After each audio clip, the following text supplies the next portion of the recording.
Welcome to my mini vlog here in Norway. And for today's video guys, pupunta tayo sa aking sister. And yes, kapitbahay ko lang nga pala yung kapatid ko dito at anytime pwede akong pumunta sa kanya. At dahil nga medyo gutom-gutom ako ngayon, so nag-decide akong pumunta sa kanya dahil magluluto daw siya ng adobong sitaw. So ayan nga guys, autumn nga pala ngayon, tapos na yung summer. At kung makikita nyo, ang daming apple na nasasayang at nabubulok na lang ngayon dahil nga sobrang daming bunga ng mga apple dito. Tag-season kasi ng mga apple ngayon, kaya ayan, sobrang dami. Kung makikita nyo, sobrang lalaki pa naman at sobrang pupula talaga ng mga apple at sobrang tamis din niya. Kaya nakakapanghinayang tingnan. Signan nyo to. Dinadala talaga nila yan sa factory para gawing apple juice, pero karamihan ng mga tao dito is wala nang time para magdala ng mga yan sa factory. So, yan na nga. Dito na ako sa bahay ni Ate Lani at mag-umpisa na akong magluto dahil pagod daw siya, ayaw niya magluto. So, niready ko na yung sitaw. May tira pa rin kaming kangkong, kaya yun, isasama ko na din siya. Hiniba ko na din yung mga sibuyas, bawang, at kinisa ko na rin siya. Marami nga palang Asian store dito kung kaya't naluluto namin yung mga pagkain na gusto namin. Yun nga lang, medyo may kamahalan. Pero pag talagang bisa-bisa namin yung pagkain, pinag-share namin yan, naghahati-hati kami para makabili namin yung pagkain. So, ayan, may silver swan. Ito yung suka nila dito. Ayan na yung ating adobong sitaw. At maya-maya nga guys, ilalagay ko din yung kangkong dahil may tira kaming kangkong, nagluto kami ng sinigang nung nakaraang araw. So, sayang naman, kaya ilalagay ko din siya dito. So, nilagyan ko na nga rin siya ng paminta. At ayan, may magic sarap din nga pala dito guys. At ayan, nilagay ko na nga yung kangkong.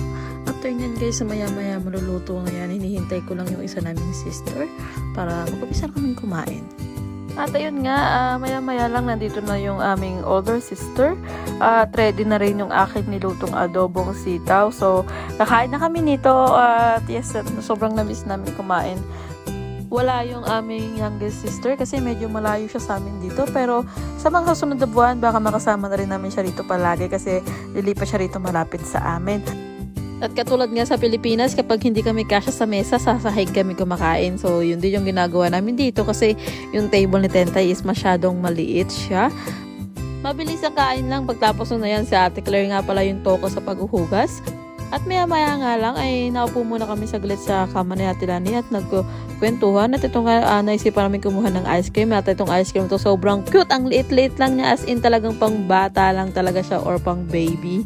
So ayan nga, umuwi na rin kami agad kasi nga hindi kami pwedeng magtagal dahil may mga trabaho pa kami.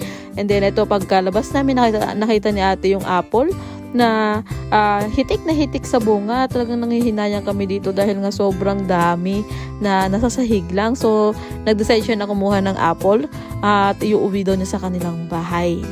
At kung minsan nga ginagawa namin yung apple cake kasi nga para lang talagang hindi siya masayang or kahit paano may makain namin kasi nga ang dami talagang sayang kung makikita niyo yung sahig kung sa Pilipinas ang hirap-hirap niyan bilhin kasi nga medyo may kamahalan sa atin yan sa Pilipinas, pero dito grabe sobrang ang daming sayang na apple, nakakapanghinayang talaga siya tignan. Tignan niyo to, sobrang dami, halos isang bag na yan, ilang kilo na yata itong nasa bag na to. At ayan pa kung kupilangan nyo yung mga nasa sahig, ang dami. So after nyan, umuwi na rin kami ni Ate kaya nagtapon lang kami ng basura at naglakad na rin kami papauwi sa amin. So ayun na nga siya, waiting na siya ng kanyang bus pauwi sa kanila. At ako eto, lakad-lakad lang. Ayan, may take out nga ako neto, duman kami sa supermarket. So ito muna for today's video. See you again on my next vlog and thank you for watching.